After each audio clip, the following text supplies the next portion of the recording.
మన ప్రభువును లోకరక్షకుడైన యేసుక్రీస్తు పరిశుద్ధ నామంలో మీ అందరికీ జీసస్ లవ్ ప్రేయర్ మినిస్ట్రీస్ తరపున హృదయపూర్వకమైన వందనాలు తెలియజేయుచున్నాను. బాగున్నారా? దేవుని దయలో ఆయన కృపలో తెలుతున్నారా? చాలా కాలం తర్వాత మరలా పరిశుద్ధ గ్రంథాన్ని అధ్యాయముల వాయిస్గా ధ్యానించుటకు దేవాతి దేవుడు చూపిన కృపను, ప్రభు ఇచ్చిన ధన్యతను బట్టి ప్రభుని ఎంతగానో స్తుతిస్తున్నాను. పరిశుద్ధ గ్రంథంలో మనం చూస్తే చాలా విషయాలు వీళ్ళు చెప్పారు వాళ్ళు చెప్పారని వాక్యానుసారమైన జీవితాన్ని పోగొట్టుకొని జీవితంలో దిగజారిపోయి ప్రభు ఇచ్చే మహిమను పోగొట్టుకొని విచ్చలవిడిగా జీవిస్తూ ఉంటాం. అయితే సత్యమైన బోధ బైబిల్ పరిశుద్ధ గ్రంథం ఏది బోధిస్తుంది, ఏం బోధిస్తుంది అనే విషయం దగ్గరకు వచ్చేసరికి పరిశుద్ధ గ్రంథంలో చదువుతూ ఉన్నప్పుడే మనకు అర్థమవుతుంది, నేను విన్న బోధ తప్పు, నేను చెప్తున్న మాటలు తప్పు, నేను నడుచుకుంటున్న విధానము తప్పేనని. ఎందుకంటే చాలామంది వాళ్ళు నడవలసిన రీతిని బట్టి వాళ్ళ ఆలోచనలు చెప్తారు, కానీ పరిశుద్ధ గ్రంథం ఏదైతే బోధిస్తుందో దాన్ని నేను పాటించాలి అనుకున్న వాడే దేవుని ప్రణాళికలో ఉన్నాడు. ఒకటి వినండి, ప్రతిరోజు పాపం చేసి ప్రతిరోజు విచ్చలవిడిగా జీవిస్తున్న నీవు ప్రభు దగ్గరకు వచ్చి, ప్రభువా నీ మందిరానికి నేను రావట్లేదా, నీ సన్నిధిలో ఉపవసించి ప్రార్థన చేయట్లేదా,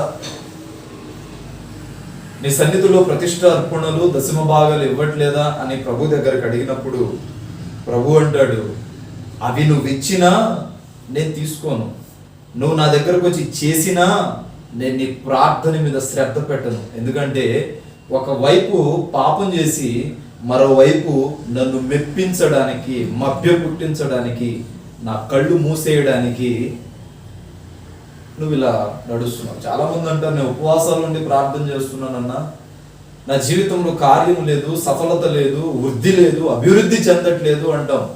కారణం ఏంటో తెలుసా? పాపము చేస్తూ, తప్పుడు త్రోవలో నడుస్తూ, అనరాని మాటలు అంటూ, జీవించలేని విధానంలో జీవిస్తూ, దేవుని దుఃఖ పెడుతూ కూడా భక్తి చేసే పరులు మనలో, మన సమాజంలో, మన చుట్టుపక్కల లేకపోలేదు. బయట పరిశుద్ధులే, బయట కనబడేటప్పుడు నీతిమంతులే, దేవుని బిడ్డలే, అందరూ దేవుని బిడ్డలే. ఆయన అంటాడు కదా, నా మందిరానికి వచ్చే ప్రతివాడు పరలోకానికి వెళ్ళాడు కదా. నా చిత్తాన్ని ఎవడైతే నెరవేరుస్తాడో, ఎవడైతే నన్ను పోలి జీవిస్తాడో వాడే పరలోకానికి వెళ్తాడంట. కాబట్టి జాగ్రత్తగా నడుచుకోవటం మంచిది. బైబిల్ వాక్యానుసారంగా ఏ పాపము ఎరుగని పరమ పరిశుద్ధుణ్ణి చేరాలి అంటే నీవు కూడా ఆ విధంగానే మారాలి. హృదయంలో ఒకటి పెట్టుకొని ఒకటి నటించకూడదు. హృదయంలో ఒక ఆలోచన పెట్టుకొని ఇంకొక ఆలోచన ముందెళ్ళి మభ్య పెట్టకూడదు. ఇది బైబిల్ విరుద్ధం. ఈరోజు నేను మీకు ఆదికాండము నుండి ప్రకటన చేసుకుంటూ వస్తాను. ఆదికాండం మొదటి అధ్యాయము నుండి ఏ విషయాల గురించి ప్రభు మనకు బోధిస్తున్నాడో మీకు తెలియపరచాలని ఆశపడుతున్నాను. ఎందుకంటే చాలామంది బైబిల్ చదువుతున్నాం, చదవట్లేదు అన్నట్ల బైబిల్ చాలామంది చదువుతున్నాం, కానీ ఏదో టైంపాస్కి, ఆషామాషాతనానికి చదవమన్నారు కదా అని, లేకపోతే బైబిల్ చదవాలి, నేను 4 సార్లు చదివా, 100 సార్లు చదివానని పేరు కోసం చదువుతున్నాం. ఏనాడైనా ప్రభుని తెలుసుకోవాలి, ఆయన ఏమిటో తెలుసుకోవాలని బైబిల్ చదవటం నువ్వు ప్రారంభిస్తే ఖచ్చితంగా దేవుడు మొదటి అధ్యాయంలోనే నీతో మాట్లాడతాడు, మొదటి అధ్యాయంలోనే నిన్ను దర్శిస్తాడు. ఏదో చదువుతున్నామని వెళ్తే 100 సార్లు బైబిల్ చదివినా దేవుడు నీతో మాట్లాడతాడు. ఈరోజు మందిరానికి వచ్చేవాళ్ళు ఎంతమంది పరిశుద్ధ గ్రంథానుసారంగా నడుస్తున్నారండి? చెప్పండి.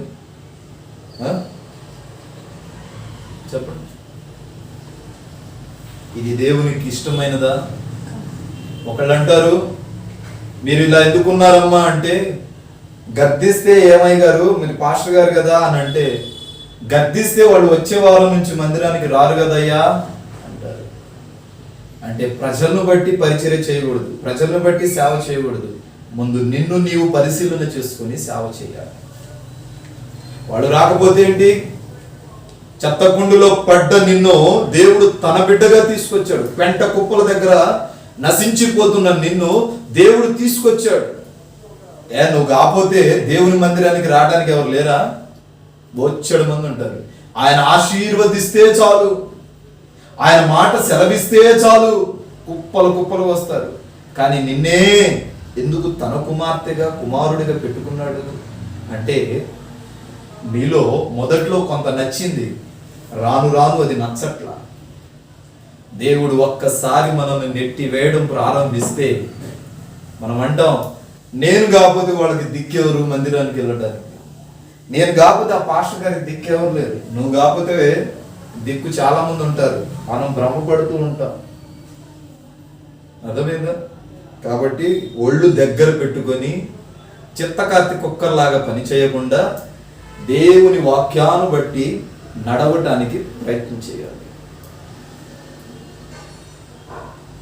ఆడంబరాలకి, శరీర కోరికలకి, శరీర ఆలోచనలకి, పాపానికి చోటిస్తూ మందిరాన్ని అపవిత్రము చేయటం ప్రారంభిస్తే నా ప్రభు యొక్క కోపాగ్ని మీ మీద రగులుకొనును గాక.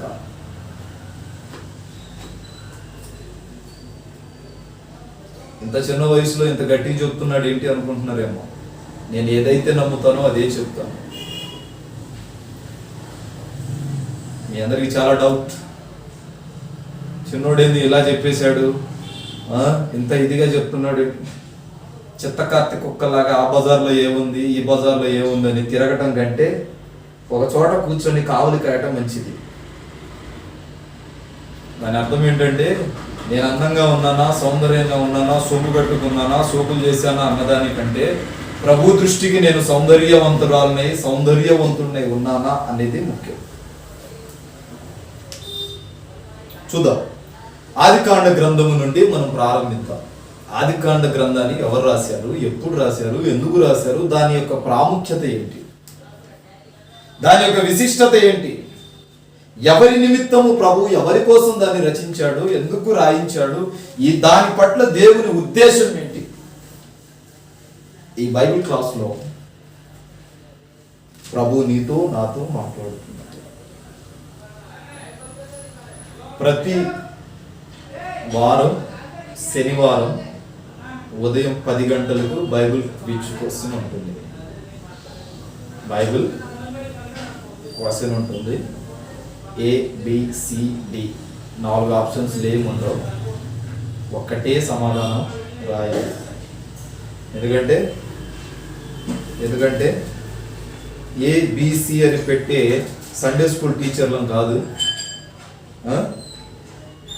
మాకు సమయం లేకపోయినా సరే బైబిల్ అందరికీ తెలియాలి అనే ఉద్దేశంతో చెప్తున్నాం. కాబట్టి జాగ్రత్తగా వినండి. అర్థం కాకపోతే 100 సార్లు చెప్తాను, ఒకసారి కాదు. నాకు ఇది అర్థం కాలేదన్నా అంటే అక్కడి నుంచి 100 సార్లు చెప్తాను. అర్థమయ్యేటట్టు మీరు నేర్చుకోండి.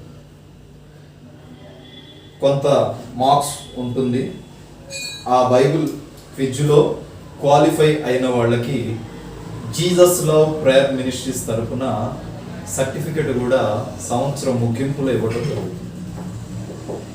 97% మార్క్స్ వస్తాయి. చూద్దామా? పంచకాండములు అనగా పరిశుద్ధ గ్రంథములో నా అంశం. పంచకాండములలో దేవుని కార్యాలు.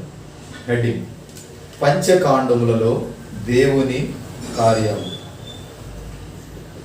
పంచకాండములలో దేవుని కార్యాలు.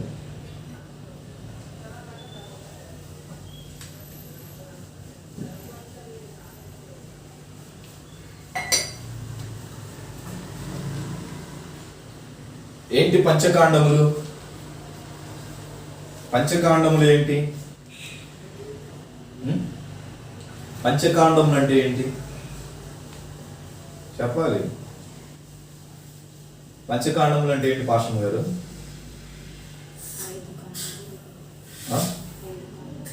ఏంటవి? ఎన్నిసార్లు చదివా బైబిల్?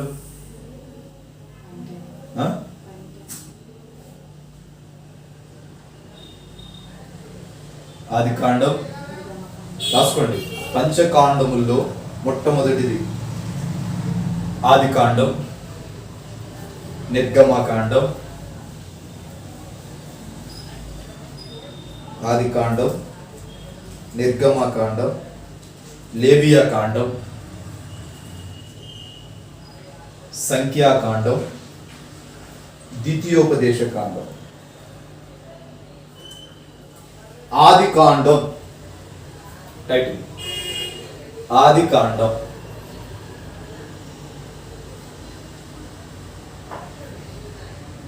హెడ్లైన్ ఈరోజు ఆది కాండంలోని కొన్ని అంశాలు చెప్తాను. ఆది కాండం. ఆది కాండాన్ని ఎవరు రాశారు? స్పీడ్గా రాయాలి, స్పీడ్గా రాయాలి. అర్థమవుతుందా? నేను ఇంగ్లీష్ మీడియం ఫాదర్ గారు, నాకు ఇంగ్లీష్లో చెప్పాలి అంటే ఇంగ్లీష్ నేర్చుకోమని తెలుగు నేర్చుకోమని 100 సార్లు చెప్పారు. ఇంగ్లీష్లో ఏమంటారు ఆది కాండాన్ని? Yes, right. ఆది కాండం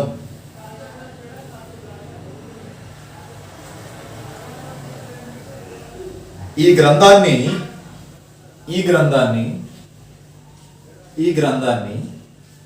మోషే రాశాడు. గ్రంథకర్త ఎవరు? గ్రంథకర్త మోషే.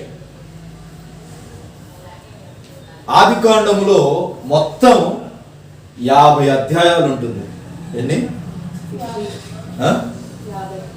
ఆది కాండములో మొత్తం 50 అధ్యాయాలు ఉంటుంది. ఈ గ్రంథాన్ని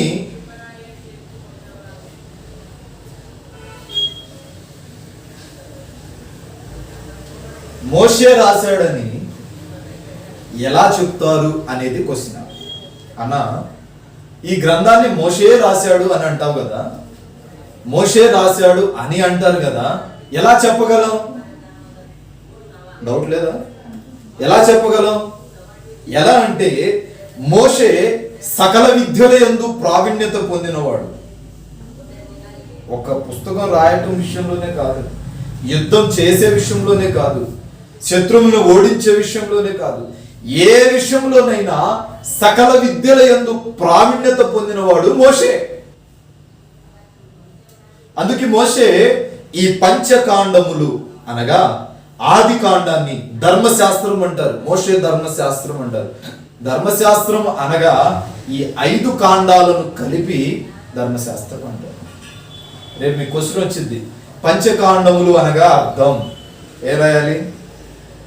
ఏం రాయాలి?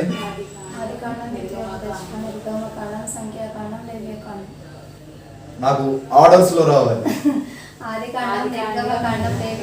ఆది కాండాన్ని మోషే రాయడానికి గల కారణం ఏంటి? అందుకే అన్న ముసలమ్మ ముచ్చట్లు పక్కన పెట్టమని ఇప్పుడే చెప్పాను.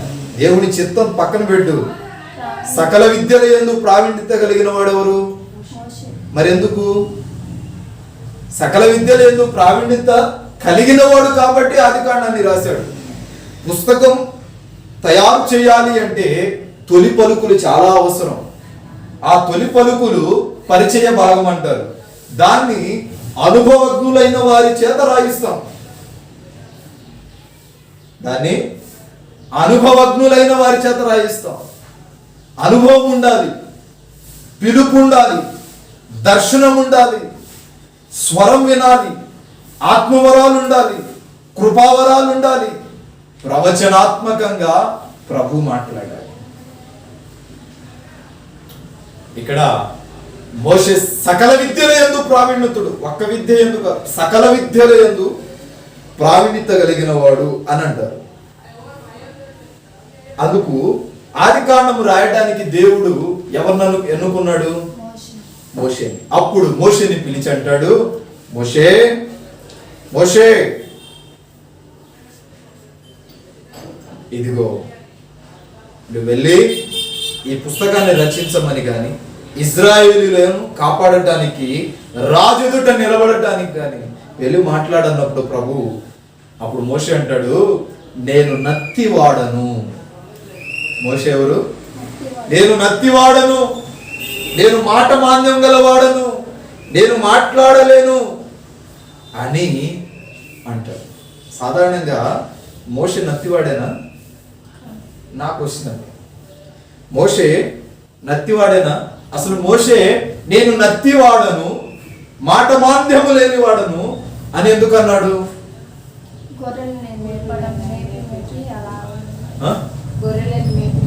ఎన్ని సంవత్సరాలు మేపాడు?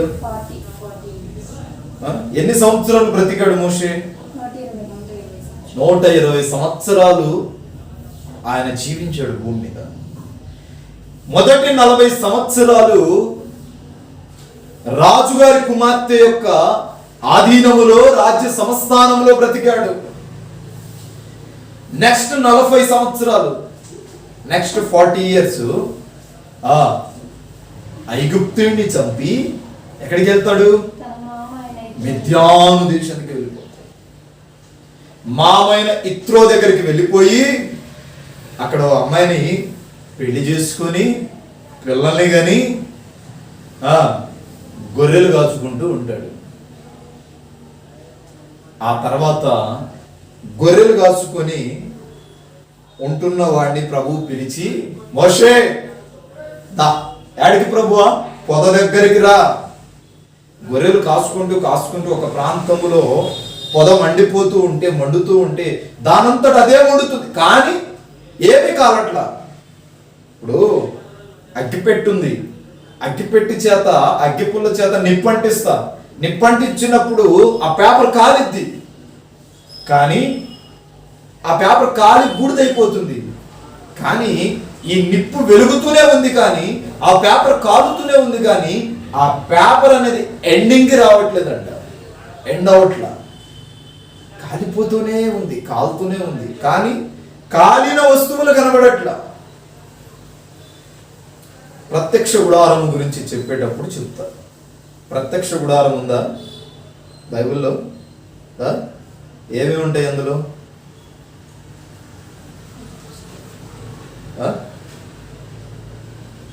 ఎక్కడుంది ప్రత్యక్ష గుడారం గురించి? అక్కడ దాకా మిమ్మల్ని పాస్టర్ గారు నడిపించలేదని నాకు అర్థమైంది. అవునా? ఏమేం కావాలి ప్రత్యక్ష గుడారానికి? ఎవరు కట్టారు దాన్ని?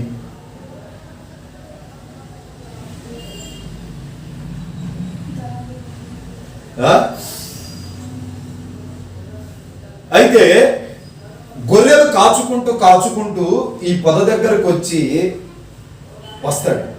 వచ్చినప్పుడు ప్రభు మోషేతో మాట్లాడతాడు. మోషే, నేను నీ తండ్రి అయిన అబ్రహాం, ఇస్సాక్, యాకోబు దేవుడు. నీవు ఉన్న ఈ ప్రదేశము పరిశుద్ధ స్థలం. నీ చెప్పులు విడిచి, పోయినసారి చదివించానా? చెప్పులు విడిచి ఎక్కడికి రావాలి? చదువుతారా మాట? చదువుతారా?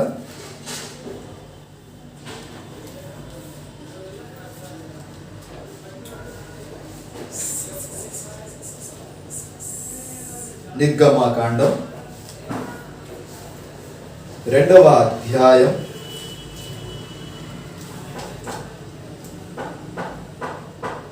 3వ అధ్యాయం 1వ వాక్యం.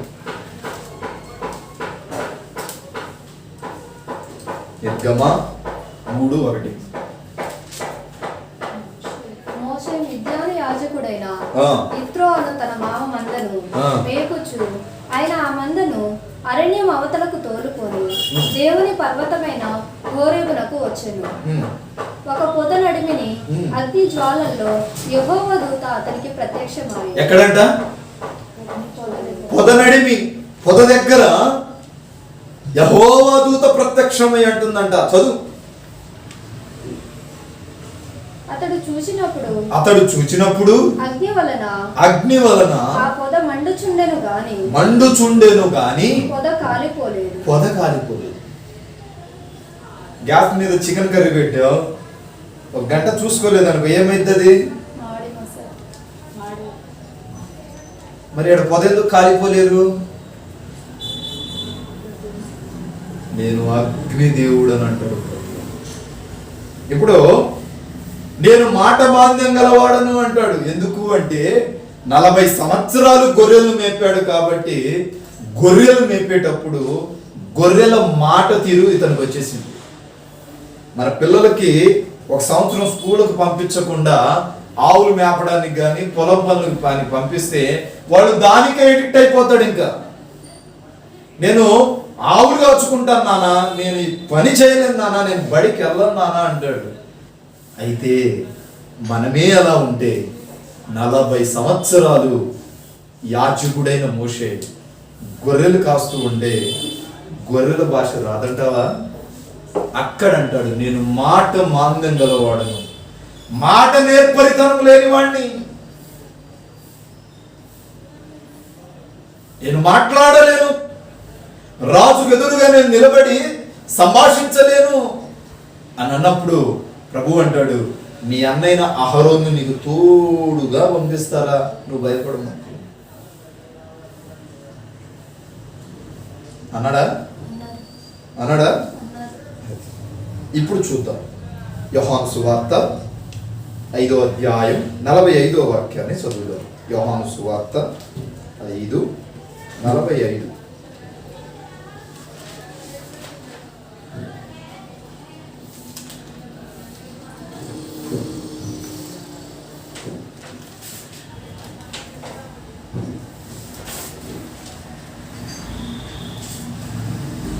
తీయాలి.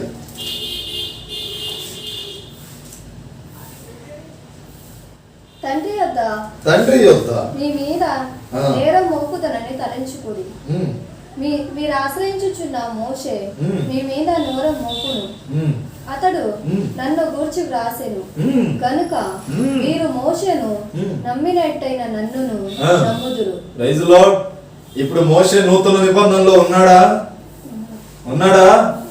అది యేసుక్రీస్తు ప్రభువు ధర్మశాస్త్రాన్ని కొట్టేయలేదు, కానీ దాన్ని సవరించాడు. కొంచెం ధర్మశాస్త్రంలో ఉన్న 10 ఆజ్ఞలన్నిటినీ కలిపి కొన్నిటిగా మార్చాడు. యేసు ప్రభు ధర్మశాస్త్రాన్ని కొట్టేలా, అయితే దాన్ని సవరించాడు. దాంట్లో ముఖ్యమైన వర్డ్స్ అన్ని తీసి నూతన నిబంధనలు అక్కడక్కడ కనబడతాయి. నీ వ్యభిచారము, నీ పొరుగు అని దేనైనను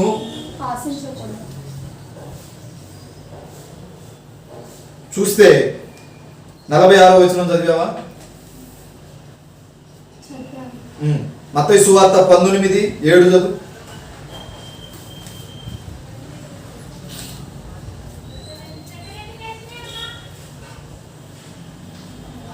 అందుకు వారు అలాగైతే పరిత్యాగ పత్రికనిచ్చి ఆమెను విడనాడుమని మోషే ఎందుకు ఆజ్ఞాపించనని వారు ఆయనను అడుగగా, ఆయన మీ హృదయము కాఠిన్యమును బట్టి మీ భార్యలను విడనాడ మోషే సెలవిచ్చెను, కానీ ఆది నుండి అలాగూ జరగల. నీ భార్యను విడిచిపెట్టాలి అంటే, నీవేమైనా చెయ్యాలి అంటే పరిత్యాగ పత్రము, రిటర్న్ లెటర్ ఇవ్వాలి. కానీ అది ప్రారంభం నుండి జరగల. చాలా మంది చెప్తారు, ఇది నాకు వద్దు, దీన్ని నేను ఎందుకన్నా, మోషే చేశాడు కదా. యాడ్ చేశాడా? ఇక్కడ బైబిల్ని సవరించాడు. యేసు ప్రభు కాలం వచ్చినప్పుడు, యేసు ప్రభు భూమి మీదకి వచ్చినప్పుడు వాడు ధర్మశాస్త్రానుసారంగా నడుస్తూ ఉంటే కొన్నిటిని ప్రభువు చేర్పులు చేశాడు. ఆదికాండ గ్రంథకర్త మోసే అని చెప్పడానికి గల ఆధారాలను మనం చూస్తే, ఆదికాండ గ్రంథకర్త మోషే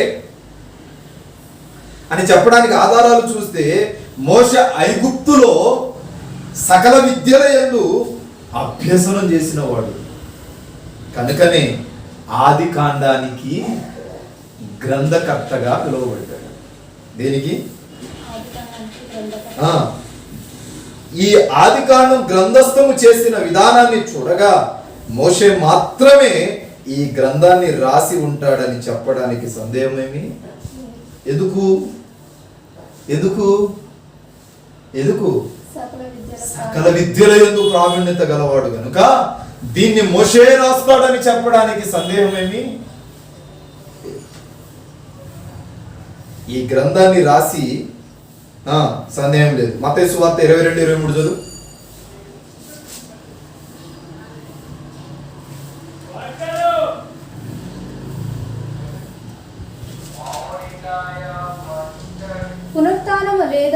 పునరుద్ధానము లేదని చెప్పుడి. సద్దుకయ్యులు ఆ దినమున ఆయన యొద్దకు వచ్చి బోధకుడా ఒకడు పిల్లలు లేక చనిపోయిన ఎడల అతని సహోదరుడు అతని భార్యను పెళ్లి చేసుకుని తన సహోదరునికి సంతానం కలుగజేయవలెనని మోషే చెప్పెను. మాలో 7 సహోదరులుండిరి. మొదటివాడు పెళ్లి చేసుకొని చనిపోయాను. అతని సంతానం లేనందున అతని సహోదరుడు అతని భార్యను తీసుకొనేను. రెండో వాడును చదువుకుంటూ పోతే ఒక్కొక్కడి బుద్ధి చూపిస్తాడ.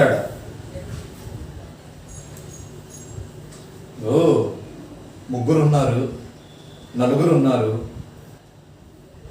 ఫస్ట్ వాడు చనిపోయాడు. మా ఊర్లో ఉన్నాడు పిచ్చోడు. ఫస్ట్ వాడు చనిపోయాడు.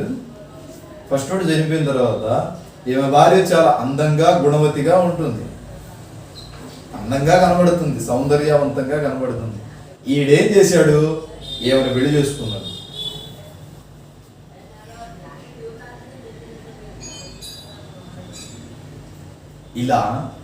ఇలా చేయమని మోషే చెప్పాడు కదా అని అన్నప్పుడు ప్రభు అంటాడు, ఎలా చేస్తావు నువ్వు?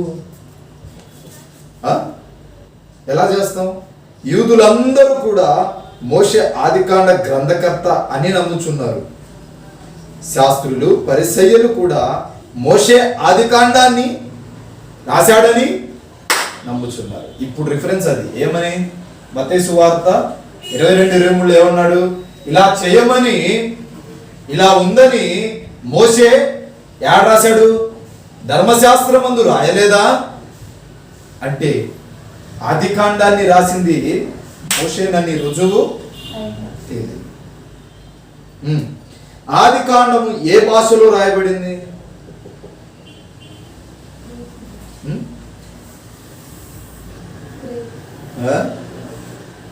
మీదే భాష? తెలుగా? లిపి ఉందా? మీ భాషకు లిపి ఉందా? ఉందా? మీ భాషకు లిపి ఉందా? ఆదికాండాన్ని హిబ్రూ భాషలో రాశారు. హిబ్రూ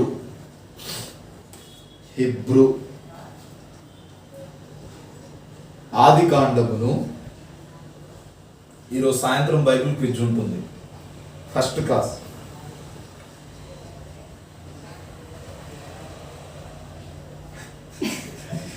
ఆదికాండమును హిబ్రూ భాషలో రాశారు. దీనికి మరో పేరు హెబ్రీ.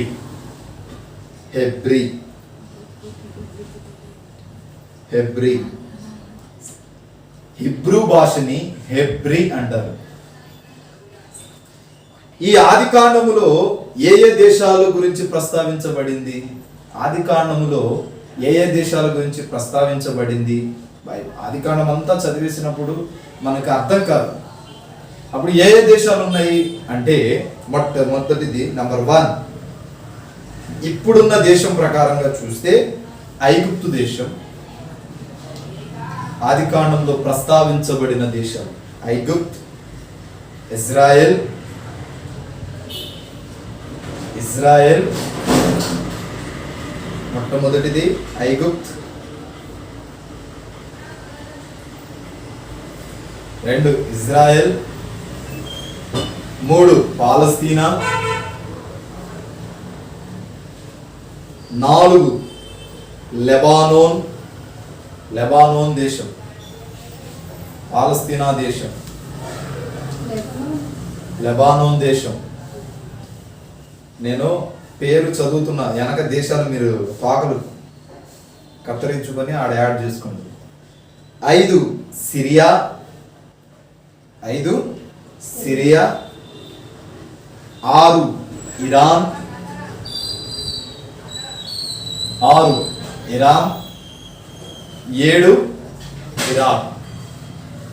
7 దేశాల గురించి ఆదికాండం అంతా ప్రస్తావించబడ్డది. ఎన్ని దేశాలు? 7 దేశాల గురించి ప్రస్తావించబడింది. ఆదికాండాన్ని 2 భాగాలుగా విభజించారు. ఆదికాండం ఒక భాగం కాదు, ఆదికాండం 2 భాగాలు. మొదటి అధ్యాయము నుండి 11 అధ్యాయములో ఒక వ్యక్తి గురించి కాదు, కానీ మొదటి అధ్యాయము నుండి 11 అధ్యాయాల వరకు సృష్టి ఆరంభము గురించి ప్రస్తావించబడింది. సృష్టి ఆరంభము గురించి ప్రస్తావించబడింది.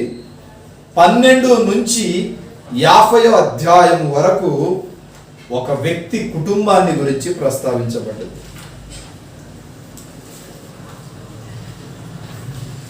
ఆదికాండానికి మరో పేరేంటి?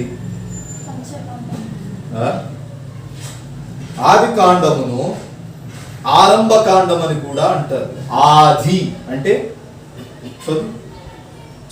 ఆదికాండం 1వ అధ్యాయం 1వ వాక్యం.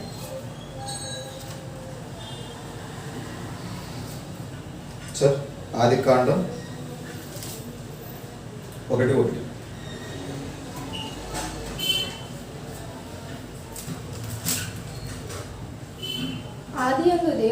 ఆదియందు దేవుడు ఆకాశమును భూమిని సృజించెను. భూమి నిరాకారముగాను ఉండెను. చీకటి అగాధ జనములపైన చాలు. కమ్మి ఉండెను. ఆదియందు దేవుడు ఏం చేశాడు? ఆకాశమును భూమిని. మొట్టమొదటిది కొన్ని తర్జుమాల్లో ఆదియందు దేవుడు భూమి ఆకాశములను సృజించెను అంటుంది. అది తప్పది. ఆదియందు దేవుడు ముందు ఆకాశాన్ని, ఆ తర్వాత భూమిని చేశాడు. భూమి శూన్యంగాను నికారంగా మారడానికి కారణం ఏంటి? ఎప్పుడు రాలేదా డౌట్? నికారం అన్నాడు, శూన్యం అన్నాడు, తలకిందులు అన్నాడు, చీలిపోయింది అన్నాడు. ఎలా చీలింది?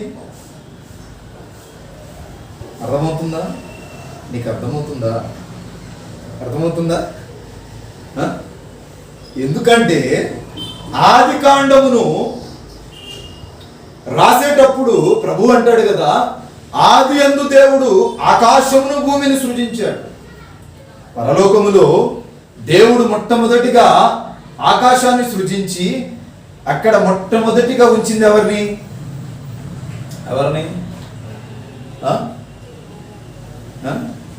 దేవదూతల్ని. ఈ ఆన్సర్లు బయటికి చెప్పారు అనుకోండి, ఏం చేస్తారు?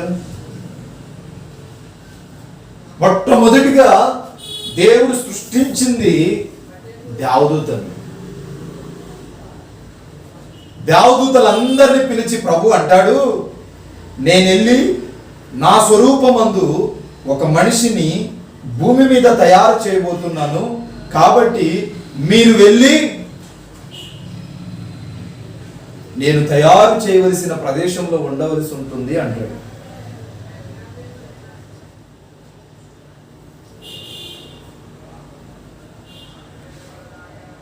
అప్పుడు దేవుడు భూమి మీదకి వచ్చి నోటి మాట చేత భూమిని సృజించి సృష్టి అంతటిని ఏర్పరిచి మొట్టమొదటిగా ఏదేను వనంలో ఉన్నది ఎవరు?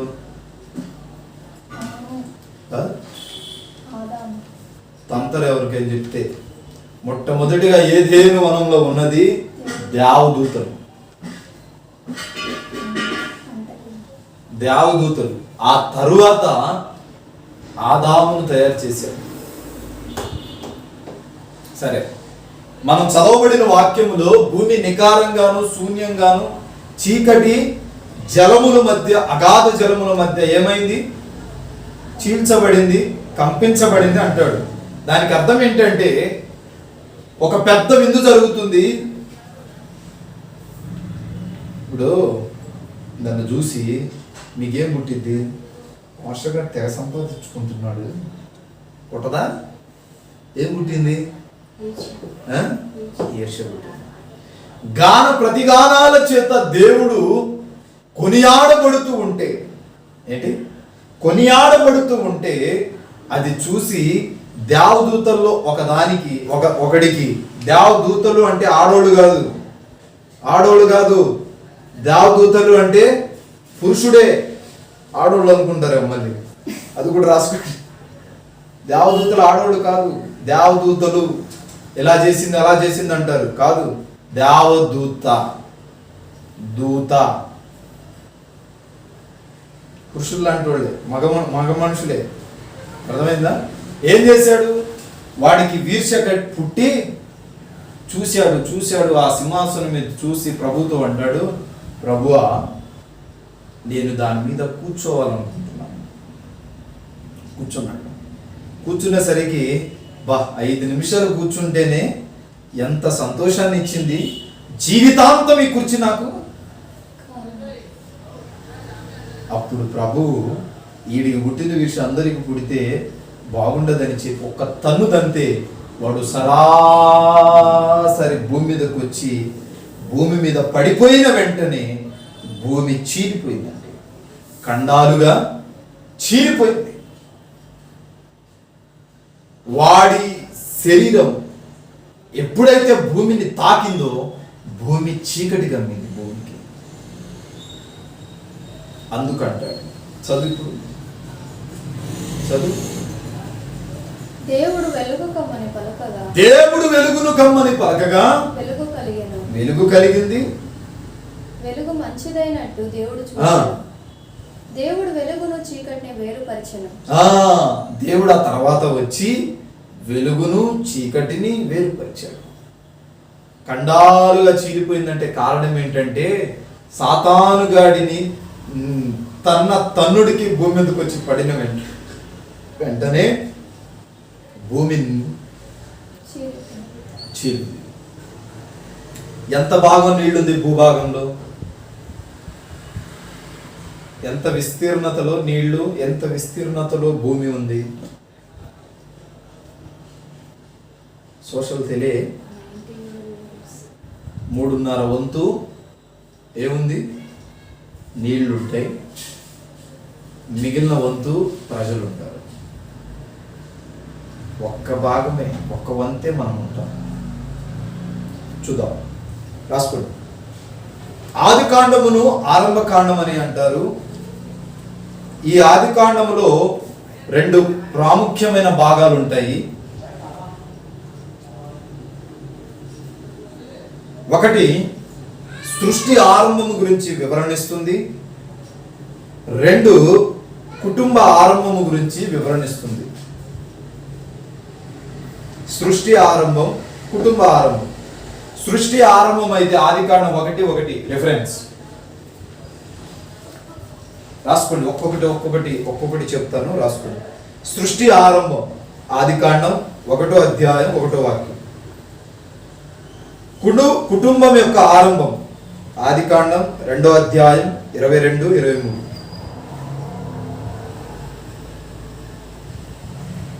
కామా 2వ అధ్యాయం 7వ వాక్యం. కుటుంబ ఆరంభానికి 2 రిఫరెన్స్లు. 3 పాపపు యొక్క ఆరంభం. పాపం మొట్టమొదటిగా ఎక్కడ పుట్టింది? సృష్టి ఆరంభంలో పుట్టింది. పాపపు ఆరంభం ఆదికాండం 3వ అధ్యాయం 6వ వాక్యం. రాసుకోండి, 3:6. పాపపు ఆరంభం. పాపం ఎక్కడ పుట్టింది అనేది ఎవరైనా అడిగితే చెప్పడానికి. అయితే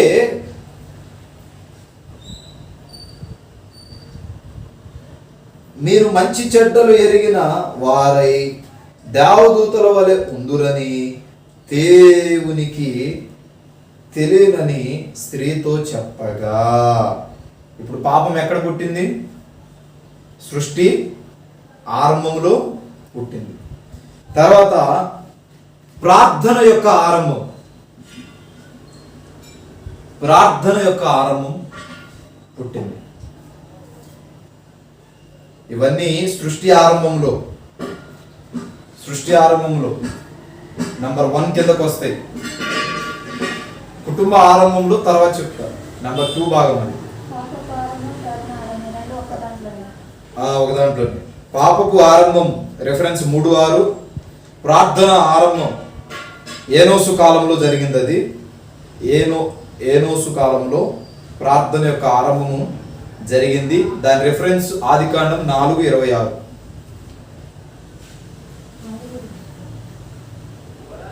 నంబర్ 5 వాగ్దానాల యొక్క ఆరంభం.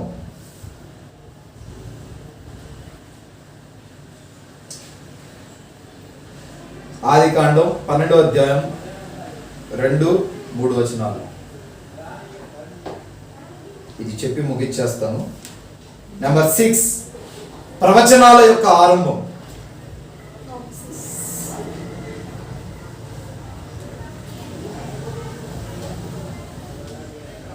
ఆదికాండం 3వ అధ్యాయం 17. ఏమనుంది ప్రవచనం ఆడ? నీవు నీ భార్య మాట విని తినవద్దని నేను నీకు ఆజ్ఞాపించిన వృక్ష ఫలములు తింటివి గనుక నీ నిమిత్తము నేల శపించబడ్డది. ఏమైంది? వాగ్దానాల నెరవేర్పు యొక్క ఆరంభం.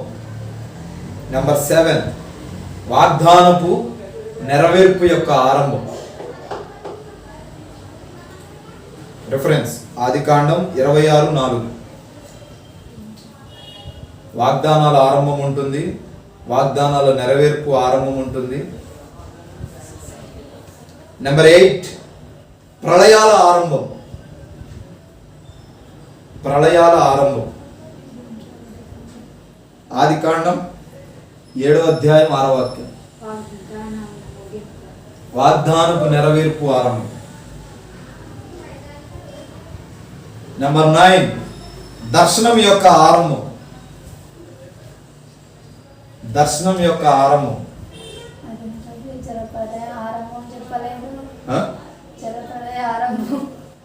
ప్రళయ ఆరంభం ఆదికాండం 7:6. నెంబర్ 9 దర్శనం యొక్క ఆరంభం.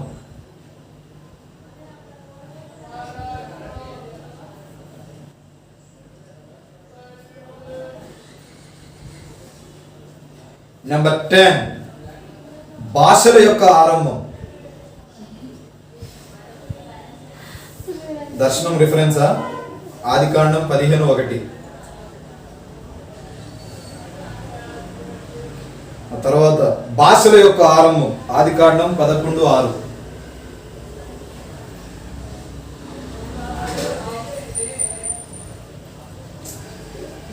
పన్నెండు ఆరాధన యొక్క ఆరంభం.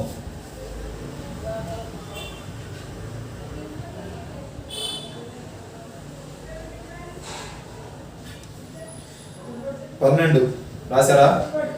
11, 12. సున్నతి యొక్క ఆరంభం. సున్నతి ఆచారం యొక్క ఆరంభం ఆదికాండం 17:23.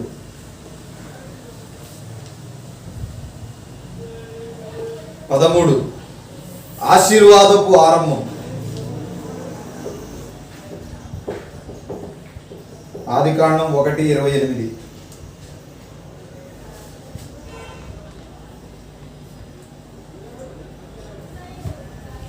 14 బలుల యొక్క ఆరంభం. ఇలా చెప్పుకుంటూ పోతే చాలా విషయాలు ఆదికాండంలో ఆరంభించబడ్డాయి అన్న మాటకు సందేహము లేదు అని దైవ ప్రతినిధిగా మీ అందరికీ తెలియపరుస్తున్నాను. ఈ రిఫరెన్స్లన్నిటికీ వివరణ సాయంత్రం క్లాస్లో ఇస్తాను. క్లుప్తమైన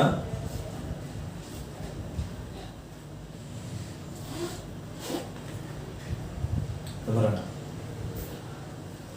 అక్కడ మొట్టమొదటిది ఏంటి? చదవాలి. పాపపు ఆరంభం. మొట్టమొదటిది సృష్టి ఆరంభం. ఆదికాండం 1వ అధ్యాయం 1వ వాక్యం. దేవుడు సృష్టిని ఎలా చేశాడు? తన నోటి మాట చేత చేశాడు. ఈరోజు దేవుడు నిన్ను తయారు చేయడానికి గల ఉద్దేశం ఏంటంటే, నువ్వు ఏదో చేస్తావు, ఏదో తీసుకొస్తావని కాదు, కానీ తన పోలిక చొప్పున, తన చిత్తానుసారంగా, తన రూపముల వలె తనలాను మారాలని దేవుడు నిన్ను తయారు చేసుకున్నాడు. 2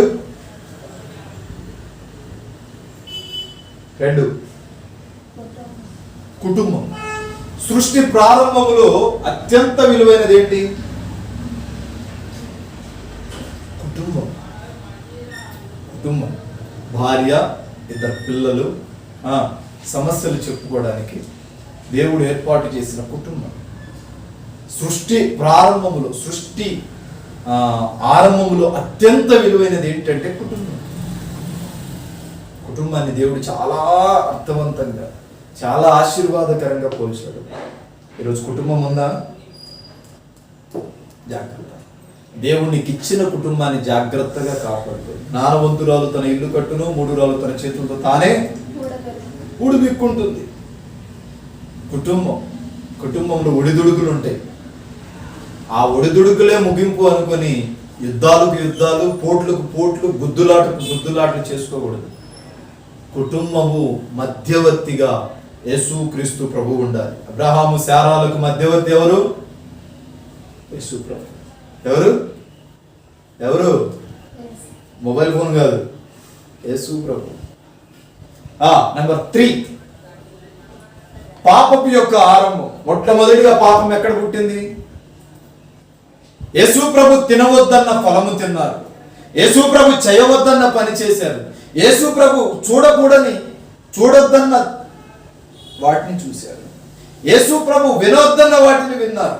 అప్పుడు ప్రారంభమైంది సృష్టి. ప్రారంభములో పాపం ఎక్కడ? సృష్టి ఆరంభంలోనే ఉంది. ఈరోజు నువ్వు కూడా అంతే చేస్తున్నావు. దేవుడు చేయొద్దన్న పనే చేస్తున్నావు.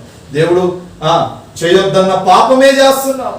పాస్టర్ గారు, అరే మీరు ఇది చేయమాకండి అంటే వాడు దాన్ని చేస్తాడు. చేస్తే ఏంటంట? ఏమవుతుంది? మట్టి కొట్టుకుని పోతాడు.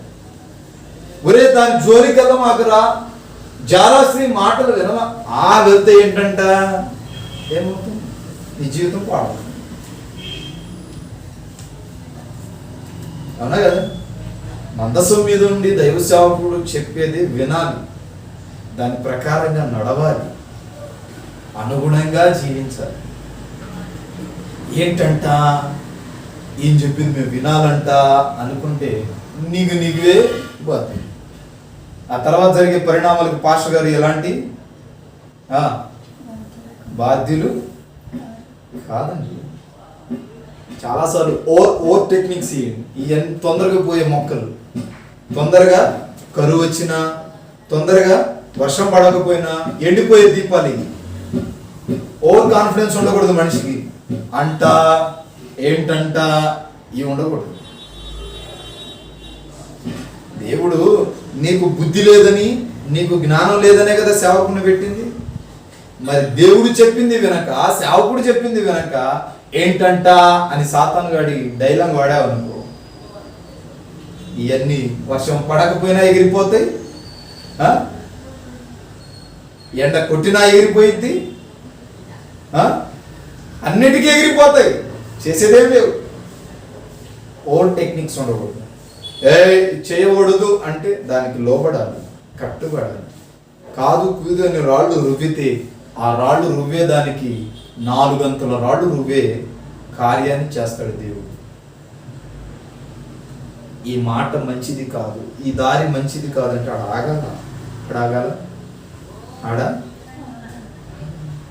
ఆగకపోతే పోలీసులు ఏం చేస్తారు?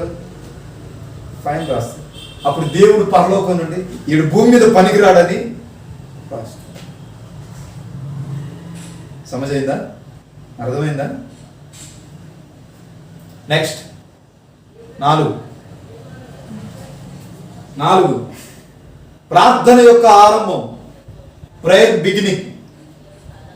ప్రేయర్ బిగినింగ్ ఎక్కడ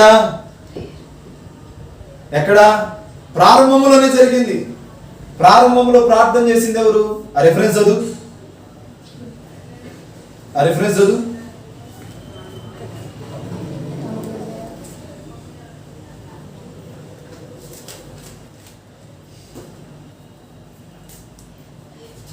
చదవాలి. మరియు షేతునకు కూడా కుమారుడు పుట్టెను, అతనికి ఎనోషు అని పేరు పెట్టెను. ఓకే, ప్రార్థన ప్రారంభించింది ఎవడు? ఏనోసు కాలములో ప్రార్థన బలంగా జరిగింది.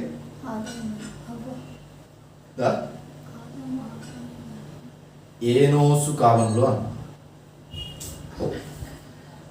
5వది ఏంటి? 5 ప్రామిస్ బిగినింగ్. దేవుడు వాగ్దానం చేస్తే అది తప్పడు. నేను ఫలానా ప్రాంతానికి తీసుకెళ్తాడు అంటే సమయం ఆలస్యమైనా సరే దాన్ని నెరవేర్చేవాడు. సమయం ఆలస్యం అవుతుంది అంటే అక్కడేదో దుష్కార్యము జరుగుతుంది అంటాడు కదా. ఇదిగో మాట ఇచ్చిన వాణ్ణి నేను నరుడను కాను. మాట ఇచ్చి ప్రవచించి తప్పేది మనుషులండి. రాజకీయ పార్టీ వాళ్ళు ఓట్ల సమయంలో ఎన్నో ప్రవచనాలు ఇస్తారు, ఇది చేస్తున్నావు ఏమి. కానీ దేవుడు ఒక్కసారి ప్రవచనం ఇస్తే నీలో ఖచ్చితంగా ప్రవచనాన్ని నెరవేరుస్తుంది. నువ్వు చచ్చేలోపు అది చవి చూసే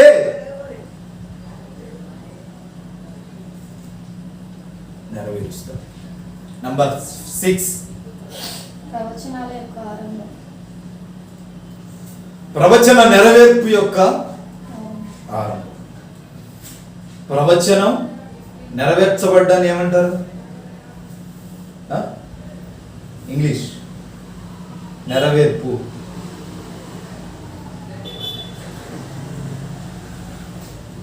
తెలీదా? చెప్పడరా?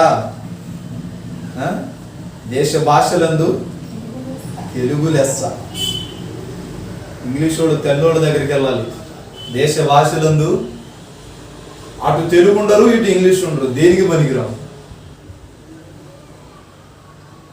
ఎగులు కూడు మెతుకులు తినేటట్టు అయిపోతాం. సరైన అర్థము తెలియదు, ఉన్నది కూడా ఉపయోగపడదు.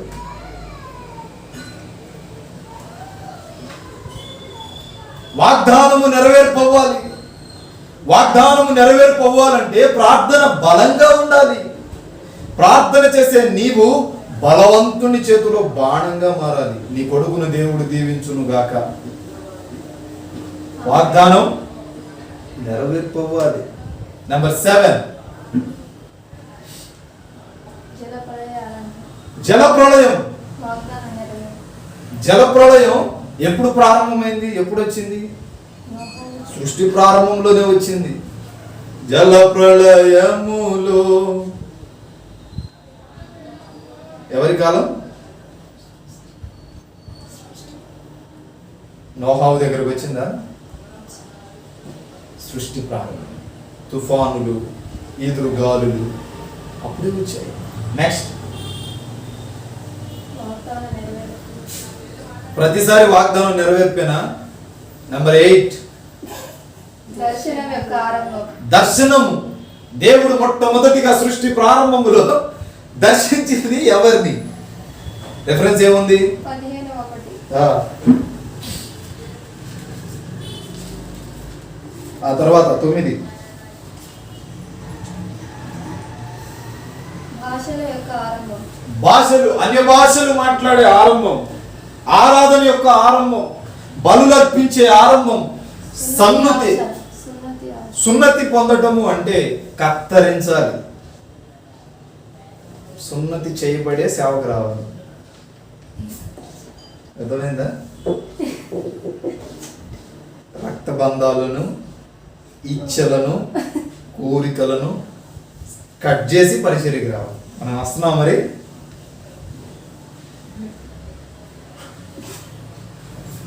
జాగ్రత్త. ఇలా 14 గురించి ప్రభువు బోధించాడు. నాకు తెలిసిన 14, తెలియని ఇంకెన్ని ఉన్నాయో. అప్పటి ఆది కాండాన్ని చులకనగా చూడకూడదు. ఆది కాండం ఇంకా ముగిలా, మొదటి అధ్యాయంలోనే ఉన్నా. ఇది ఇంకా మొదటి అధ్యాయమే, ఇంకా చాలా ఉన్నాయి. కాబట్టి నా ప్రదేవుని బిడ్డలారా, వాక్యాన్ని వాక్యానుసారంగా చూద్దాం. ఒక్కొక్క అధ్యాయం వేటిని గురించి బోధిస్తుంది, ఏమున్నాయి, వేటి గురించి ప్రశస్తమైన ఉపదేశాన్ని బోధిస్తుంది అనేది జాగ్రత్తగా నీవు ఆలోచన చేయగలిగితే పరిశుద్ధ గ్రంథము చాలా రకాలుగా నీ కుటుంబాన్ని కట్టబోతుంది అని యాజకుడిగా తెలియపరచగలరు. కాబట్టి కళ్ళు మూసుకొని ప్రార్థన చేద్దాం. సాయంత్రం పరిశుద్ధాత్మ కనిపెట్టు ప్రార్థన ఉంటుంది. సిద్ధపడండి. దేవుడు పరిశుద్ధ బల్లారాధన కార్యక్రమాన్ని సిద్ధపరుస్తారు. ప్రార్థన. మోకరించండి, ప్రార్థించండి. ప్రేమ స్వరూపి దయగలిగిన మా తండ్రి పరిశుద్ధ పాదాలకు స్తోత్రాలు. ఈ ఉదయకాల సమయం మొదటి ఆరాధన గంభీరంగా జరిపించారు. ఈ మొదటి క్లాసులో కొన్ని మాటలు తెలియపరిచారు. ప్రభువా తండ్రి స్తోత్రాలు. Jesus love prayer ministries Bible class మొట్టమొదటి క్లాస్ను విజయవంతంగా జరిపించారు. అందును బట్టి వందనాలు. మొదటి అధ్యాయము, 2వ అధ్యాయం, 3 అధ్యాయాల గురించి తెలియపరచు. వాటిలో ఉన్న దాగిన అంశాలను గురించి తెలియపరచు. అందును బట్టి స్తోత్రాలు. మరెంతో జ్ఞానం ఇచ్చి రాసులు నిలవబెట్టుకొని మాతో మాట్లాడండి. బలమైన సేవను, సమర్పణమైన జీవితాన్ని దయచేసి అందించండి. అయా ఉన్న బిడ్డలను ఆశీర్వదించండి. వారి జీవితాల్లో ప్రభు నీరు కట్టి ఫలింపచేయండి. యేసునామమున ప్రార్థిస్తున్నాము తండ్రి. ఆమేన్. హల్లెలూయా, హల్లెలూయా. Praise Lord. దేవునికి స్తోత్రం. మీ అందరికీ ప్రభు పేరిట హృదయపూర్వకమైన వందనాలు తెలియజేయుచున్నాను. ఈరోజు మీకు ఒక చిన్న క్వశ్చన్ స్క్రీన్ మీద కూడా ఇస్తాను. క్వశ్చన్, దానికి ఎంతమంది ఆన్సర్ చేస్తారు అనేది చూస్తారు. మీరు పరిశుద్ధాత్మను పొందారా? మీరు పరిశుద్ధాత్మను పొందితిరా? క్వశ్చన్. మీకు ఆన్సర్ తెలిస్తే కామెంట్ రూపంలో తెలియచేయండి. పొందితే కామెంట్ రూపంలో తెలియచేయండి. పొందకపోతే ఏం చేయాలో చెప్తాను, దాన్ని ఫాలో అవ్వండి. దేవుని ఆత్మ మీ మీదకి వస్తుంది. ఈ క్వశ్చన్కి సమాధానం ప్రతి ఒక్కరూ వారి అంతరంగములో వేసుకోవాలని ప్రభు పేరట తెలియపరుస్తుంది. God bless you. మా చిరునామా బ్రదర్ బి అభిషేక్ నాయకు, నాగేశ్వరం తండా, మాచువరం మండలం, గుంటూరు డిస్టిక్. మా ఫోన్ నెంబర్ 7659018230.